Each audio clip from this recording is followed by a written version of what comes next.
ไล่เอาหายไล่เอาอยู่บอกเอาอยู่บอกเขากันไล่เพราะเขาเบิ่งว่าไผ่สิมาเบิ่งเขา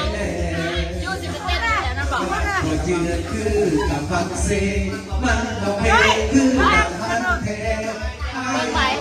ถ้างั้นว่าเอาเขาวะเอาเขาวะใจไอ้หัวซาลืมว่าเฮาเข้าใจกันสร้างฝันให้มันห่างดีต่อไปนี้มีคอยและเจ้าเลือกแพ้เราอย่าเอาอย่าเสียไอ้โอ้คำสุดท้ายก็ชนเอาไปพาดีจังเลย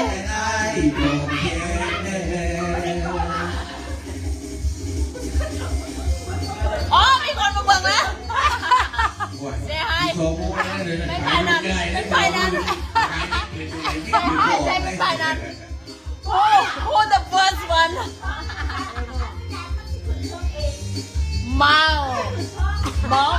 what's her name บอง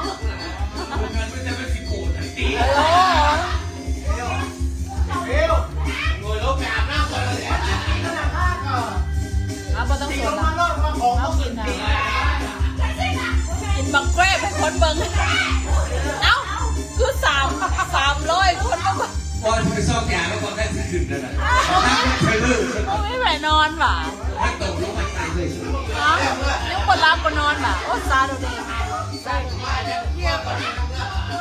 กดได้ไปให้ละกดเอาป่ะเมื่อไงที่เพื่อนจะไปสิโกนฟังทางที่ไหนเอาไปทางง่ายไป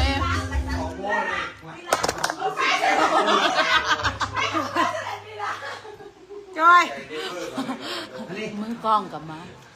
โอ้ยมานี่เมาแล้วละว่ะมานี่ฮะนี่บ้านก็เป็นจริงใจได้เพราะว่าขาดบ้านไอ้ครับบ่ได้เมาตีว่าเมียจะบ่ได้เมาดอกเมียบ่ได้กินอย่างปาตำรวจอยู่หน้าบ้านนั่นเด้อบ่ถ้าข้างบ้านเลยอยู่บ้านแม่นบ่ขากละเด้เบิ่งลูกดูเบิ่งเช็คเบิ่งลูกสาวดูอยากนอนแล้วบ่จอดรถด้วยปลากันยังเคิงนึงผู้ใดแก้วออกมาเฮ้ยมันก็ได้เอาไว้ร้อยก็โรตำนานๆเจ้าป่า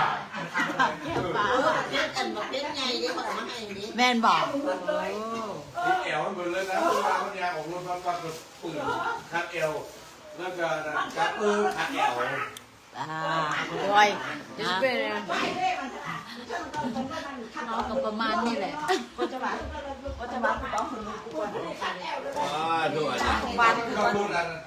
เอาประวัติกูก่อนไปแล้วปะโอ้จะไปพร้อมกันแล้วนี่ไปคัดขวางเขาไปไปคัดขวางเขาไม่ใช่คัดขวางมือเราโอ้เอาแท้เอาว่ะอ่ะเวลาไว้ประมาณไม่ค่อยประมาณถึงพวกขนาดยาว